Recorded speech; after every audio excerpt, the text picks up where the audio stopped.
آج کی اس ویڈیو میں ہم بات کریں گے کہ کتنی مرتبہ آپ کا شق صدر ہوا ہے، یعنی کتنی مرتبہ آپ کے سینہ مبارک کو چاک کیا گیا ہے اور کیوں چاک کیا گیا ہے۔ دیکھیے آپ صلی اللہ علیہ وسلم کے ساتھ شق صدر کا جو واقعہ پیش آیا وہ 4 مرتبہ ہوا ہے۔ پہلی مرتبہ تو اس وقت ہوا جب آپ کی عمر صرف 4 سال تھی اور آپ حضرت حلیمہ کی پرورش میں تھے۔ واقعہ یہ ہوا کہ آپ اپنے رضاعی بھائیوں کے ساتھ جنگل میں بکریاں چرانے گئے ہوئے تھے کہ حضرت جبرائیل اور میکائیل سفید کپڑے پہن کر ہاتھ میں سونے کی ایک ٹرے لے کر جس کے اندر زمزم کا برف اور زمزم کا پانی تھا آئے اور آپ صلی اللہ علیہ وسلم کو لٹایا، آپ کا سینہ مبارک چاک کیا، اندر سے دل کو نکالا، پھر دل بھی چاک کیا، دل کو بھی چیرا اور دل کے اندر سے خون کا 1 یا 2 لوتھڑے نکال کر کے باہر پھینک دیے اور کہا کہ یہ شیطان کا حصہ ہے، اور پھر آپ کے دل مبارک کو زمزم کے برف اور زمزم کے پانی میں دھویا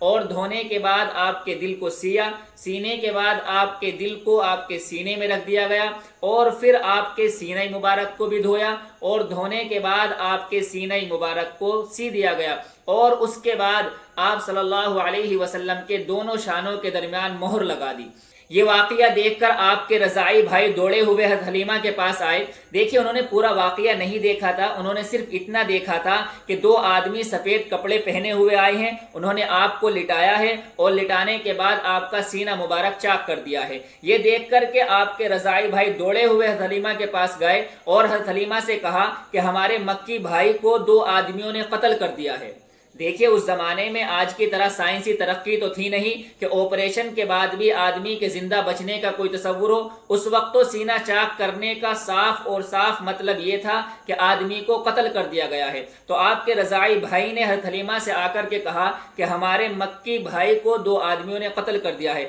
حضرت حلیمہ نے جب یہ سنا تو فوراً دوڑی ہوئی چلی اور آپ کے پیچھے پیچھے حضرت حلیمہ کے شوہر بھی دوڑنے لگے اور دیکھا جنگل کے اندر جا کر کے دیکھا کہ آپ صلی اللہ علیہ وسلم ایک جگہ کھڑے ہوئے ہیں اور آپ کے چہرے کا رنگ اڑا ہوا ہے۔ دیکھ کر کے حضرت حلیمہ نے فوراً آپ کو اپنے سینے سے لگا لیا، اس کے بعد آپ کے شوہر نے بھی آپ کو اپنے سینے سے لگا لیا اور پوچھا بیٹا کیا ہوا تھا؟ تو آپ نے ارشاد فرمایا کہ میرے پاس 2 آدمی آئے، انہوں نے میرا سینہ چیرا، سینہ چیرنے کے بعد دل نکالا اور دل سے خون کے 1 یا 2 لوتھڑے نکال کر کے کہا کہ یہ شیطان کا حصہ ہے اور اس کو پھینک دیا، پھر میرے دل کو زمزم کے پانی میں دھویا اور دھو کر کے واپس سینے کے اندر رکھ دیا اور سینے کے اوپر دوبارہ واپس ٹانکے لگا دیے۔ اللہ تبارک و تعالیٰ نے اپنی قدرت دکھائی، نہ خون نکلا، نہ کوئی تکلیف ہوئی اور آپ کی شایان شان آپ کا شق صدر ہوا۔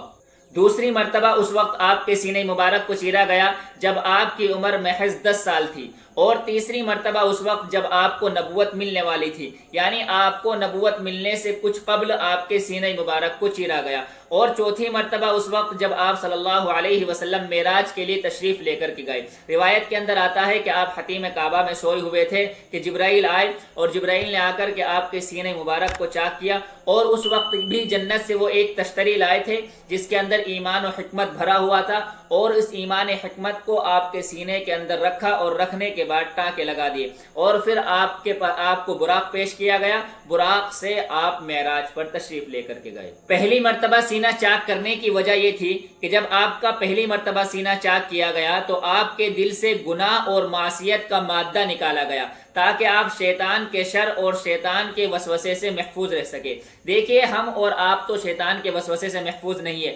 شیطان ہمارے دلوں میں غلط خیالات ڈال سکتا ہے، شیطان ہماری زبان سے غلط بات نکلوا سکتا ہے، ہمیں غصے میں بے قابو کر سکتا ہے، لیکن اللہ تبارک و تعالیٰ نے اللہ کے نبی کو شیطان کے وسوسے اور شیطان کے شر سے محفوظ رکھا ہے۔ روایت کے اندر آتا ہے کہ آپ صلی اللہ علیہ وسلم نے ارشاد فرمایا ہر انسان کے ساتھ ایک شیطان پیدا ہوتا ہے جس کو حمزات کہا جاتا ہے۔ صحابہ نے آپ سے معلوم کیا اللہ کے نبی آپ کے ساتھ بھی پیدا ہوا ہے؟ تو آپ صلی اللہ علیہ وسلم نے فرمایا کہ ہاں، لیکن فَأَسْلَمَ، کہ وہ مجھے کیا بہکاتا، مجھے کیا پریشان کرتا، میرے دل میں کیا وسوسے ڈالتا، وہ میرے اوپر ہی ایمان لے کر کے آ گیا۔ اور بعض روایت میں فَأُسْلَمَ، یعنی اللہ تبارک و تعالیٰ نے مجھے اس کے شر سے محفوظ رکھا ہے۔ دوسری مرتبہ آپ کے قلب مبارک کو اس لیے چاک کیا گیا تاکہ آپ کے دل کو لہو و لعب سے پاک کیا جا سکے، کیونکہ لہو و لعب بھی اللہ تبارک و تعالیٰ کی یاد سے غافل کر دیتے ہیں۔ اور تیسری مرتبہ آپ کے قلب مبارک کو اس لیے چاک کیا گیا تاکہ آپ وحی الہی اور علوم الہی کو برداشت کر سکے۔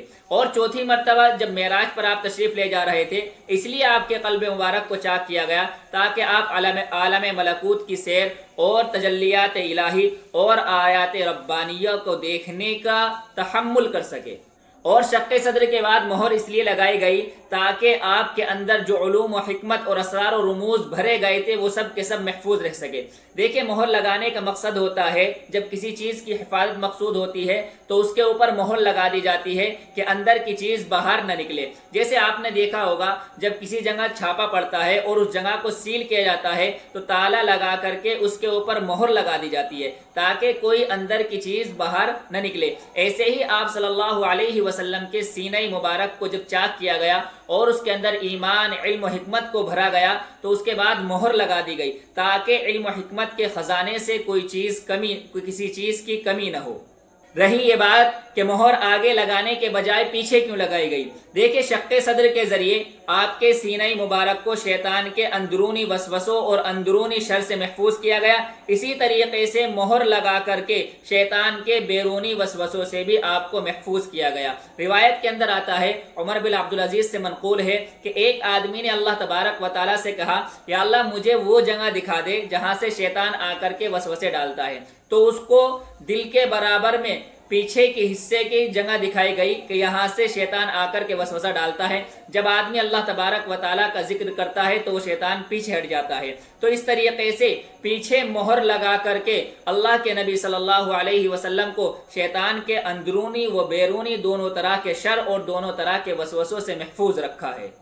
ہو سکتا ہے کہ آپ کے دل میں یہ خیال آئے کہ آپ کے تو مہر نبوت پیدائشی طور پر تھی، یعنی جب آپ پیدا ہوئے تھے اسی وقت سے آپ کو مہر نبوت لگی ہوئی تھی، اور بنو اسرائیل اسی مہر نبوت کو دیکھ کر کے آپ کو پہچانتے تھے کہ آپ اللہ کے نبی ہیں۔ تو اب یہ بات کہاں سے صحیح ہوگی کہ شق صدر کے بعد مہر لگائی گئی؟ دیکھیے صحیح روایت تو یہی ہے کہ آپ کو مہر نبوت پیدائشی طور پر تھی۔ یہاں جو مہر نبوت لگانے کا ذکر ہے یہ اسی جو پہلے سے لگی ہوئی تھی اسی کی تجدید اور اسی اعادے کا ذکر ہے، یعنی اسی مہر نبوت کو دوبارہ ریپیٹ کیا گیا ہے، اسی مہر نبوت کو دوبارہ اپڈیٹ کیا گیا ہے۔